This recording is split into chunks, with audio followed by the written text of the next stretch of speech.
So, Yannos, there was lots of discussion in the debate we've just had about Greece. There were no Greeks on the panel, so I'm dying to hear what you think. In particular, as a former Greek finance minister, one of the speakers, I think actually one of the questions, talked about a string of bad governments in Greece that has destroyed the political culture there. As somebody who knows Greece very well and has been in government in Greece, what did you make of the discussion of Greece? Well, I'm glad actually I'm given this opportunity to answer, because I wish I had been in the panel to take part in the discussion, but unfortunately I couldn't. So this is a good time. Now look, the Greek story is rather simple, that Greece has made a lot of effort in order to join the Eurozone in the year 2000.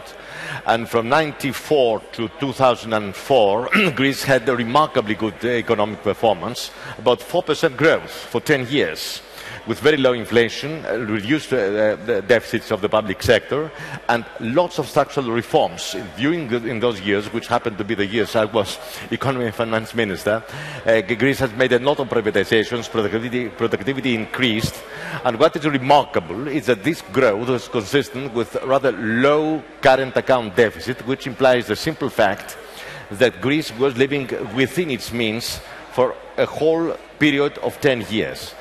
Things worsened from the year after, in the decade after the euro entry, and the reason they worsened was the fact, which was the same, in fact, in most Southern European countries, that the population societies of these countries, once they joined the eurozone, once they joined the strong currency union, once they got low inflation, once they got low interest rates, once they got the funds from the structural funds of the European community, then they felt that prosperity was unbound and no more effort was required.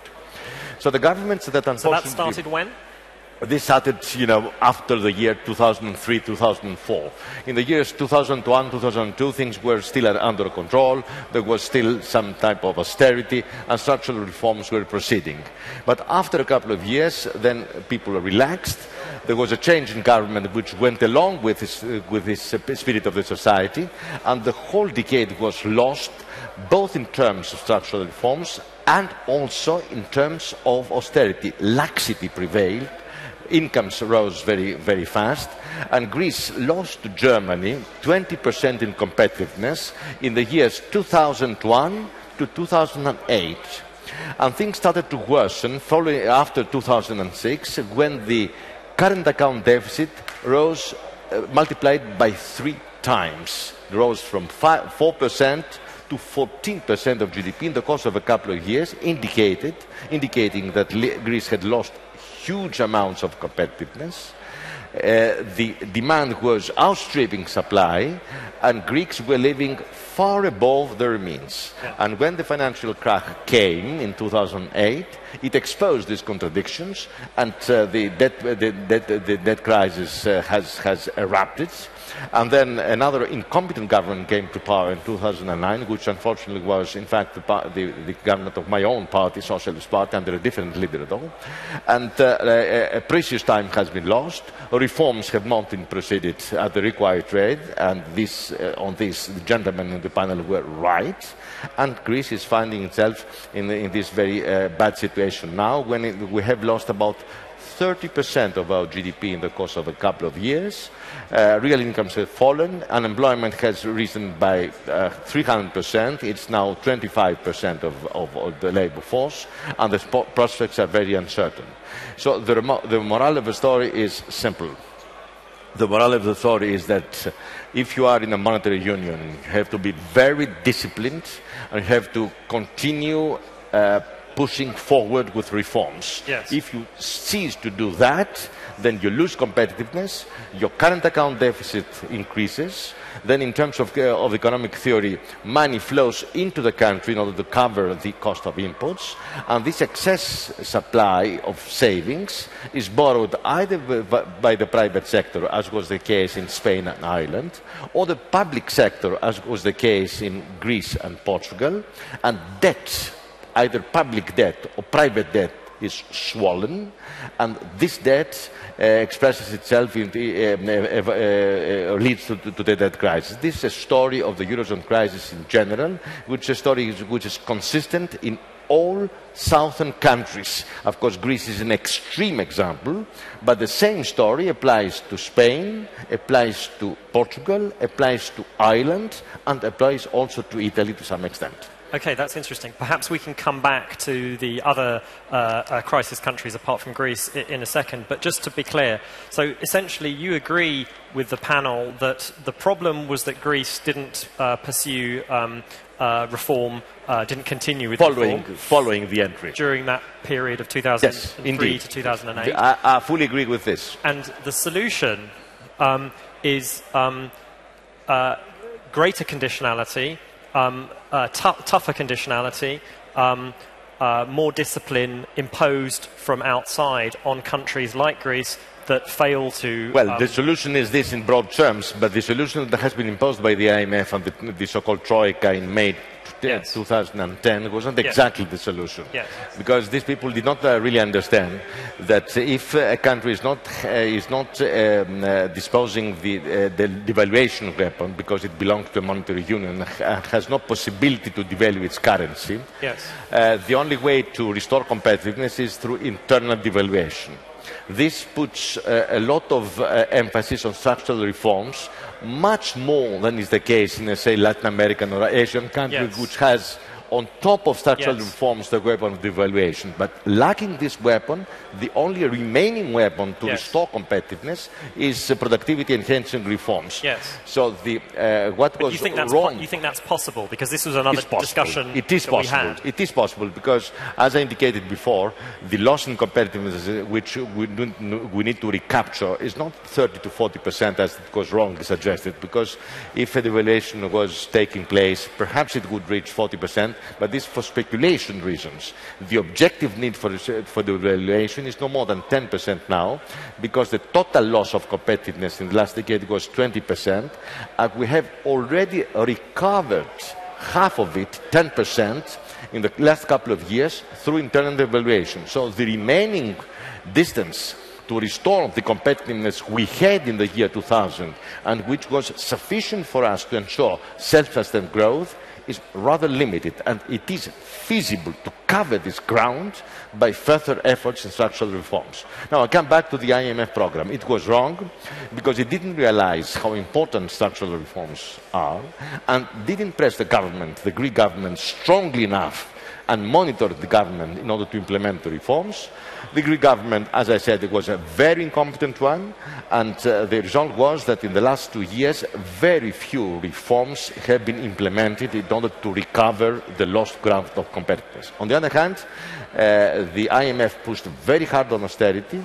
The Greek government found it easier to apply austerity than on reforms because austerity spreads misery to everybody, and so resistance is spread, is diffused, while reforms press the special interests, the special groups, and then the resistance is stronger. So the government was afraid to press with reforms, but more relaxed about pressing austerity. And so if you apply the pedal only on austerity without pushing on reforms as well, the result is very deep recession. Yes. And this is exactly what happened in Greece. The austerity-driven program without reforms has led the country into a very deep and prolonged recession. And this, of course, is counterproductive because we all understand that if you have a very deep recession, tax receipts are slowing down, and then you do not reduce the deficit at the required degree. And this is the trap we have been entering. Austerity without reforms, fiscal consolidation without having sufficient results in deficit reduction. Okay, but so you need austerity and reforms, but you seem to be in the right proportions. But you seem to be relatively happy with the idea that the cost of adjustment within the Eurozone should be borne only by the deficit countries, which some economists would say Keynesian economists in particular would disagree with. I'm not happy at all with this at all, but this is the German problem, because the Germans, this is how they conceived the adjustment in the Eurozone. They wanted all deficit countries to bear all the costs, but we cannot really do anything about this, because the way for the Germans to help us Southerns in this adjustment program is if they had allowed the ECB to print money in the way the US Federal Reserve has done, and or to increase even wages in allow Germany some inflation in Germany, which would help us to balance our books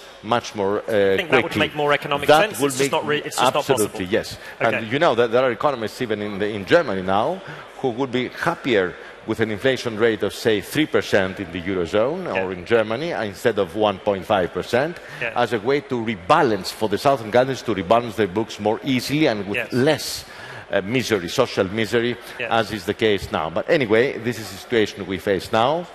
Mr. Draghi has done his bit, better late than never. We shall see what happens. But now the crucial thing for Greece is indeed, and the gentlemen here were right, to implement reforms very quickly and recover the lost ground in the next 12 months. I believe it is possible, and we only hope for the best. Let me ask you very quickly before we finish about the question of culture, what role culture plays in this. This came up in the discussion. Yeah, you see now, the nasty thing about this Eurozone crisis is that all the stereotypes have been brought to the surface. If you go to Greece, you will listen to the average Greek calling the Germans Nazis, and calling the northern people with very nasty names. I was sorry to hear even the prime ministers of the Baltic countries using unkind words for Greeks and other Southerns. This is not true. I think all societies, do have a reasonable amount of respect for the law and the rules. And if the governments show fairness in the way they handle public affairs, I believe that both tax evasion and other sort of weak aspects of public governance in Greece will be corrected. In fact, there have been times in the past when things in the public sector were moving very efficiently, and in fact these were the times when the Greek economy was performing well in the 90s, when there was growth, and tax receipts have been boosted by a conscious effort of the people to be more responsible in their tax obligations. So it all depends on politics. If the government, the political power, acts wisely and fairly, then the society responds. Yes. You seem relatively optimistic about Greece's future, but there will continue to be a lot of pain in Greece, and presumably the resentment against Germany and against the EU will continue and perhaps grow.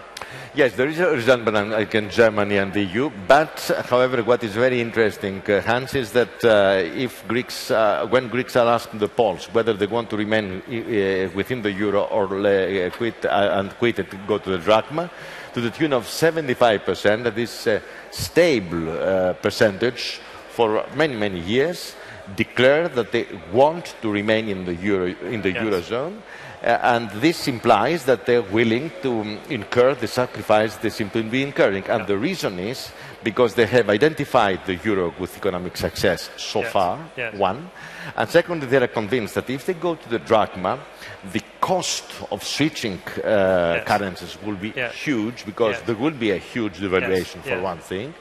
And secondly, they are conscious that Greek governments, if they have the power to print national money, they will do so without any reservation, the result being very high inflation, very high interest rates, and going back to stagnation and recession. So do you think a Greek exit is now out of the question? Sorry? Do you think a Greek exit is now out of the question? I could not say that yet.